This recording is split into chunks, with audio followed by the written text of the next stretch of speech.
Hola a todos, vamos a comenzar con la primera prepa de este año en la que hablaremos sobre el tema de agua, soluciones y pH. Es un tema un poco largo y bastante teórico, sin embargo, brinda parte de la base necesaria para entender de ahora en adelante el resto de los temas, no solamente de la materia, sino también durante toda la carrera. Entonces, mencionando algunas generalidades sobre el agua no es solamente la sustancia más abundante de la Tierra, sino también en el cuerpo humano, donde el porcentaje de agua en el organismo puede variar a lo largo de la vida, desde casi un 100% en el recién nacido hasta un 70% aproximadamente en un adulto promedio. Sin embargo, bueno, este valor va variando conforme varía la edad y también según el sexo. El agua de nuestro organismo no solamente es la sangre, también está, por ejemplo, el líquido intersticial y el agua intracelular, que es la que ocupa el mayor porcentaje, de hecho. Somos absolutamente dependientes de agua, requiriendo diariamente entre 1 a 3 litros diarios para evitar la deshidratación, aunque se suele tomar como referencia 2 litros diarios. Ya entrando en materia, bueno, comenzaremos hablando sobre lo que son los enlaces químicos. La prepa la estructuré en 3 segmentos: enlaces químicos, por otro lado soluciones y luego pH. Probablemente la suba en varias partes porque, bueno, la voy grabando en diferentes momentos y conforme la voy grabando la voy subiendo. Entonces, bueno, vamos a definir los enlaces químicos como toda fuerza de atracción o toda interacción que se establece entre dos o más átomos para formar moléculas, en cuya interacción los átomos implicados ceden o reciben electrones, y esto lo logran a través de diferentes mecanismos. Vamos a dividir los enlaces químicos básicamente de acuerdo al mecanismo bajo el cual estos átomos ceden o reciben esos electrones en covalentes y no covalentes. En los enlaces covalentes, los átomos implicados se comparten electrones entre sí mientras dura el enlace químico. Mientras que en los enlaces no covalentes no hay una compartición de electrones propiamente dicha. Son enlaces que alcanzan su estabilidad a través de diferentes mecanismos que, bueno, iremos viendo, como la transferencia neta de electrones o simplemente atracciones electrostáticas. Pero lo importante por ahora es diferenciar que en uno hay compartición de electrones y en el otro no. Independientemente del tipo de enlace, el objetivo de todo enlace químico es completar su última capa de electrones para cumplir con la llamada regla del octeto, que es la conformación bajo la cual los átomos implicados adoptan una conformación estable. Lo que va a cambiar es el mecanismo a través del cual lo logran. Puede ser a través de compartición mutua de esos electrones, que es el caso de los enlaces covalentes, o a través de transferencia neta u otro mecanismo que ya todos entrarían dentro del grupo de los enlaces no covalentes. Entonces, como les mencioné, los enlaces covalentes son aquellos en los cuales los átomos implicados se comparten electrones sin que haya una migración neta de ellos. Es decir, ellos se están prestando mutuamente. Por ejemplo, yo te doy, tú me das, ambos nos complementamos y de esa manera ambos alcanzamos la configuración de gas inerte, es decir, una forma estable. En los enlaces covalentes, ningún átomo implicado gana o pierde netamente electrones, solamente se los están compartiendo. No hay una transferencia neta de electrones de un átomo hacia el otro. Esto se genera, o este tipo de enlace se genera, o se dice que se genera entre átomos con igual o similar potencial de ionización y electroafinidad. Sin embargo, esto varía según el tipo de enlace covalente, ya que hay algunos enlaces formados por átomos con afinidades distintas. Y esto es lo que, por ejemplo, explica los enlaces covalentes polares que hablaremos más adelante. Antes de explicar los tipos de enlaces covalentes, es necesario que sepan y dominen el concepto de electronegatividad, ya que siempre es pregunta de examen. Todos los enunciados de esta lámina, así como salen, son preguntas. Entonces, vamos a definir inicialmente la electronegatividad como la capacidad de un átomo para atraer electrones hacia sí mismo. Imagínense como si la electronegatividad fuera una escala que midiera qué tan fuerte, por ejemplo, es un imán para atraer metales hacia sí. Y eso es básicamente la electronegatividad, qué tan capaz es un átomo de atraer electrones hacia sí mismo. Se dice que es adimensional ya que no se maneja por unidades, es únicamente un rango de valores comprendidos entre 0,7 y 4, donde 0,7 hace referencia a una baja electronegatividad y 4 es altamente electronegativo. O sea, un átomo que tiene una electronegatividad de 4 tiene la mayor electronegatividad posible. Aquí tenemos la escala con diferentes átomos ordenados de mayor a menor según su electronegatividad. Teóricamente, el flúor es el átomo o es el elemento más electronegativo. Sin embargo, este no se encuentra directamente presente en los seres vivos. Le sigue el oxígeno, que ese sí, entonces si les llegan a preguntar cuál es el átomo más electronegativo presente en el organismo, la respuesta es el oxígeno. No vayan a poner flúor porque si bien es más electronegativo que el oxígeno, realmente no se considera parte como tal de los seres vivos. Otra cosa que deben saber de la electronegatividad es que ella se refleja en la tabla periódica en sentido superior y hacia la derecha. O sea, vean como una línea diagonal hacia arriba y hacia la derecha, donde mientras ese elemento esté más hacia arriba y la derecha, tiene una mayor electronegatividad. Y vean como, por ejemplo, el flúor es el que está más arriba y a la derecha, le sigue el oxígeno y el nitrógeno, que son los tres elementos que tienen la mayor electronegatividad. Ahora sí, los tipos de enlaces covalentes tenemos tres, lo que son los enlaces apolares, polares y dativos. Los enlaces covalentes apolares, que son los que vamos a comenzar, se denominan así porque se establecen entre átomos con igual electronegatividad. Es decir, los dos átomos que están, los dos o tres átomos implicados, tienen la misma capacidad para atraer electrones hacia ellos, lo cual hace que los electrones se compartan por igual entre ambos átomos, haciendo que su densidad electrónica sea simétrica. Vean cómo, bueno, esta forma que adopta es básicamente una representación gráfica de cómo se comportan los electrones en el espacio en ambos átomos. Entonces vean cómo tiene una forma totalmente simétrica. ¿Por qué? Porque al ser ambos átomos que tienen la misma electronegatividad, no tienen preferencia por un átomo sobre el otro. Por eso es que se dice que tienen una densidad electrónica simétrica. Entonces, de igual manera, como se comparten por igual entre ambos, no se forman polos ni positivos ni negativos de algún lado de la molécula. Y por eso es que se denominan realmente apolares, porque no tienen polos, ni positivo ni negativo. Es así sencillo. Generalmente suelen ser característicos de las moléculas que son diatómicas o monucleares, es decir, esas moléculas formadas por dos átomos iguales, H2, O2, N2 y cualquier unión entre dos átomos iguales. Evidentemente, tienen la misma electronegatividad y cumplen con los criterios de un enlace covalente apolar. Por otra parte, los enlaces covalentes polares son todo lo contrario. Estos se establecen entre átomos con electronegatividades diferentes, es decir, va a haber un átomo de los implicados que tiene mayor capacidad para atraer electrones hacia sí, lo cual implica que los electrones se compartan de forma desigual entre los átomos, generando un polo negativo del lado del átomo que tiene mayor electronegatividad, ya que los electrones pasan más tiempo de ese lado, y un polo positivo del lado donde pasa menos tiempo, es decir, el que tiene menor electronegatividad. Evidentemente, al tener una distribución desigual de los electrones, la densidad electrónica va a ser asimétrica. Vean cómo en esta imagen punteada, cada punto de estos corresponde a un electrón y bueno, igual que en el caso anterior, es básicamente cómo ellos se distribuyen en el espacio. Entonces vemos cómo hay mayor cantidad de puntos y se observa más oscuro del lado del oxígeno, que acabo de mencionar, que es el átomo más electronegativo del cuerpo, ¿ok? Y se refleja en mayor cantidad de electrones de este lado. Y esto se refleja básicamente se traduce en que esta va a ser el área que se va a corresponder con el polo negativo de esta molécula, mientras que el polo contrario, que son los hidrógenos, que tienen una electronegatividad menor, tienen menos electrones de este lado, por lo cual adoptan la forma de un polo positivo. Por último, los enlaces covalentes dativos no se les suele hacer mucha referencia, pero bueno, igualmente los menciono, son un tipo de enlace especial de enlace covalente donde si bien hay una compartición de electrones igualmente, porque siguen siendo covalentes, en este caso solamente uno de los átomos implicados es el que comparte electrones.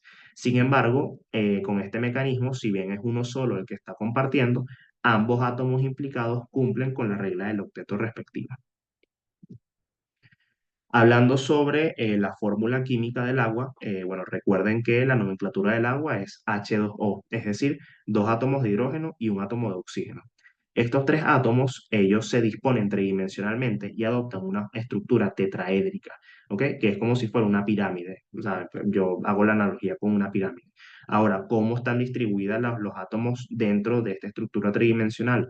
Pues el oxígeno está en el centro, el ángulo de enlace entre el oxígeno y los hidrógenos es de 104,5 grados y de todos sus vértices, dos vértices corresponden a los hidrógenos, dos vértices corresponden a los pares libres de electrones del oxígeno y cuatro orbitales híbridos sp3, de los cuales no vamos a profundizar. Pero estén pendientes con esta estructura y con estas características porque también suele ser pregunta de examen.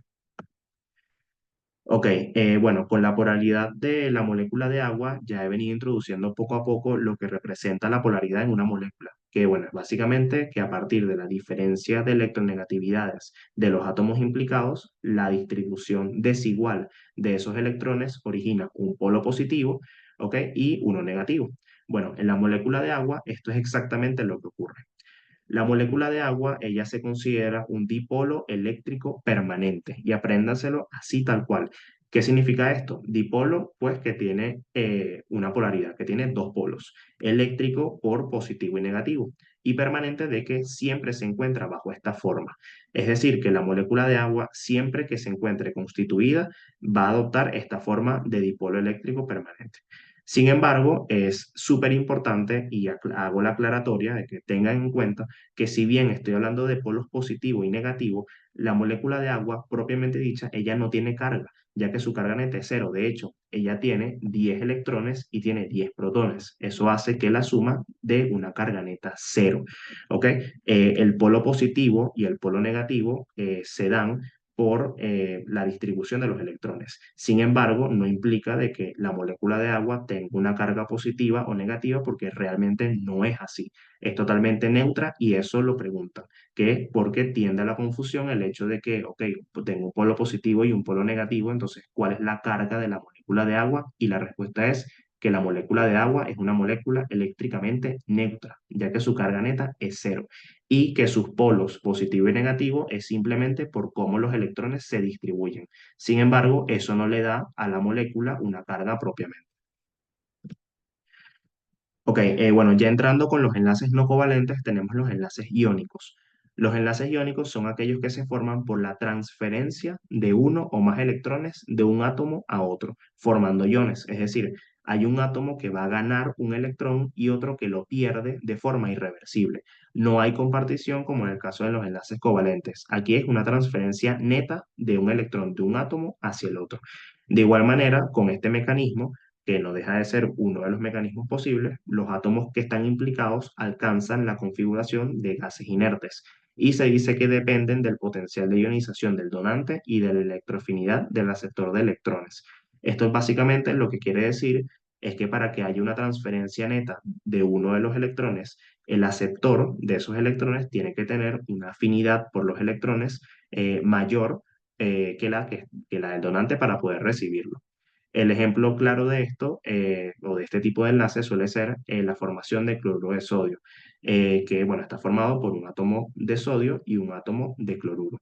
Entonces, explicando la imagen, les he dicho que bueno, el objetivo de todo enlace químico es que los átomos implicados puedan completar su última capa de electrones a través de ese enlace que está estableciendo con otro átomo. Entonces vemos como el sodio tiene en su primera capa dos electrones, ¿ok? En la segunda tiene 8 y en la tercera tiene uno solo, ¿ok? Entonces para que el sodio complete su última capa con 8 electrones por la regla del octeto, es más fácil que el sodio pierda este electrón de la tercera capa a ganar 7 electrones. Es mucho más trabajo ganar 7 que perder uno solo y quedarme con esta capa que ya está completa. Por otro lado, el cloruro es todo lo contrario. Él tiene 7 en esta tercera capa y para él es mucho más sencillo ganar uno y llegar al octavo que perder 7 para quedar con la última capa completa. Entonces, ese es el principio que rige la formación del enlace entre el sodio y el cloruro para formar cloruro de sodio. ¿Ok? Donde, bueno, el sodio le transfiere este electrón libre que le sobra al cloruro y así de esa manera ambos poseen 8 electrones en su última capa y de esa manera adquieren su configuración de gases inertes. Esto se cumple para cualquier tipo de enlace iónico que se establezca. Ahora sí, bueno, los puentes de hidrógeno. Probablemente es el enlace más importante que deben saber de este tema. Lo vamos a definir como el enlace que se establece entre un átomo electronegativo con un átomo de hidrógeno que está unido covalentemente a otro átomo electronegativo. El átomo electronegativo por excelencia es el oxígeno. por lo menos para este tema de agua y para todo lo que tiene que ver con seres vivos. Sin embargo, puede ser, por ejemplo, el nitrógeno. Vean cómo en la imagen a este oxígeno, ¿ok? Él es el que va a formar un enlace con un átomo de hidrógeno, que es este blanco, ¿ok? Pero este átomo de hidrógeno tiene que estar unido simultáneamente a otro átomo electronegativo, ¿ok? Esa interacción que se forma, oxígeno, hidrógeno unido a otro oxígeno, es lo que se conoce como puente de hidrógeno. El puente de hidrógeno es específicamente esta unión oxígeno-hidrógeno. Sin embargo, si este hidrógeno no está unido por su otro extremo a otro átomo electronegativo, no se considera un puente de hidrógeno. Es una unión entre dos, pero ese segundo está unido a un tercero. Tiene que cumplirse esa condición obligatoriamente para poder considerarse un puente de hidrógeno. Entonces vean como por ejemplo tenemos aquí un oxígeno que se va a unir a un átomo, perdón, a un átomo de hidrógeno, y este átomo de hidrógeno está unido covalentemente a otro oxígeno. Entonces esto es lo que permite la formación del puente de hidrógeno. Vemos por aquí otro ejemplo, un oxígeno unido a un hidrógeno y como este hidrógeno está unido covalentemente a otro oxígeno. Eso es lo que permite la formación de los puentes de hidrógeno. Ok, esto se los coloqué porque, bueno, suelen preguntarlo cuándo un puente de hidrógeno es fuerte y cuándo un puente de hidrógeno es débil. Y es básicamente cuando el enlace es lineal o en su defecto cuando esa unión oxígeno-hidrógeno forma un ángulo de, bueno, aproximadamente 120 grados o cualquier tipo de ángulo que forme. Mientras no sea lineal, se considera un enlace débil. Todo puente de hidrógeno que sea así lineal, que no forme ningún tipo de angulación, se considera un puente de hidrógeno fuerte. Ok, bueno, con respecto a la conformación del agua en estado sólido, esto es importante. Se dice que el agua en estado sólido forma una red cristalina, que es toda esta estructura que vemos en la imagen, donde se evidencia un patrón hexagonal. Vemos cómo se forman estas figuras de 6 lados, ¿ok? Dejando grandes espacios entre sí, lo cual guarda relación con la diferencia de densidad entre el agua sólida y el agua líquida que hablaremos ahorita. Y se dice también que en estado sólido cada molécula de agua forma 4 puentes de hidrógeno, que es una diferencia con el agua en estado líquido.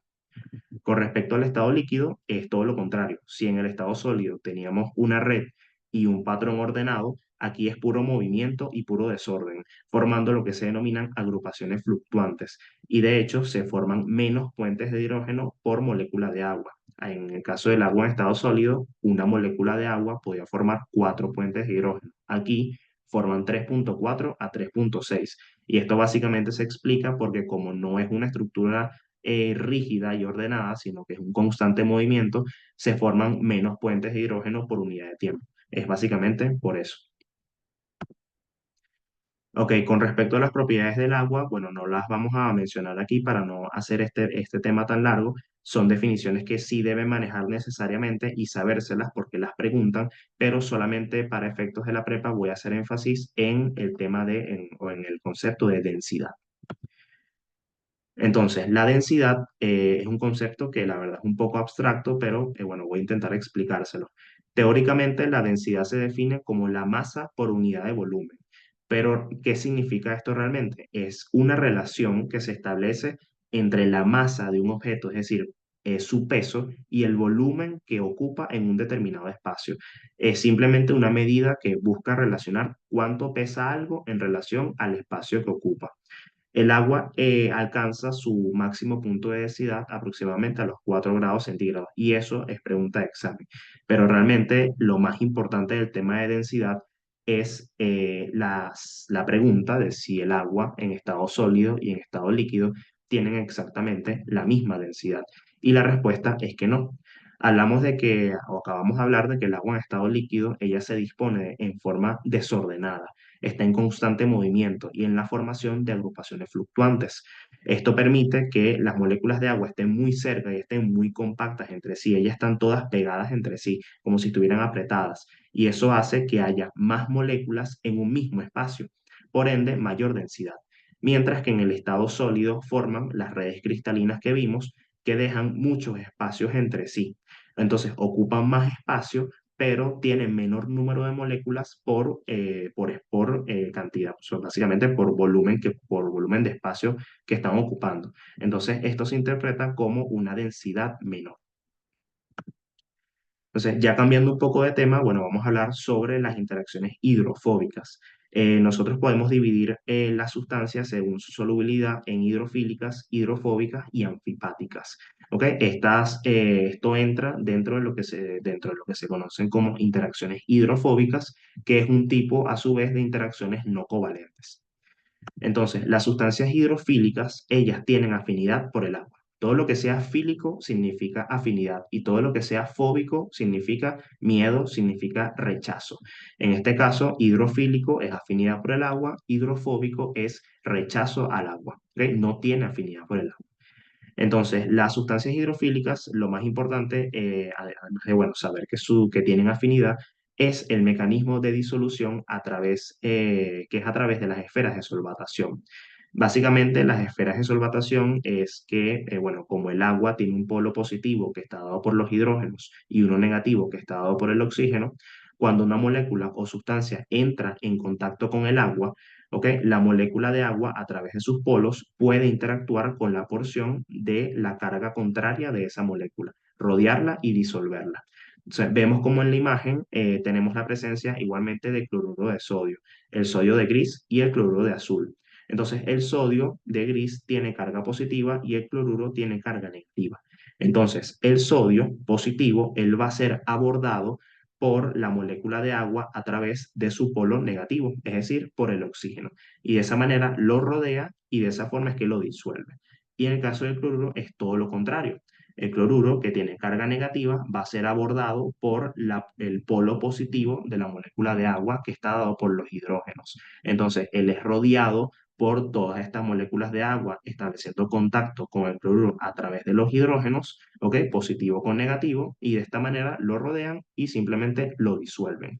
Eso es básicamente el funcionamiento de las esferas de solvatación para sustancias hidrofílicas. ¿Qué sucede con las sustancias hidrofóbicas? Todo lo contrario.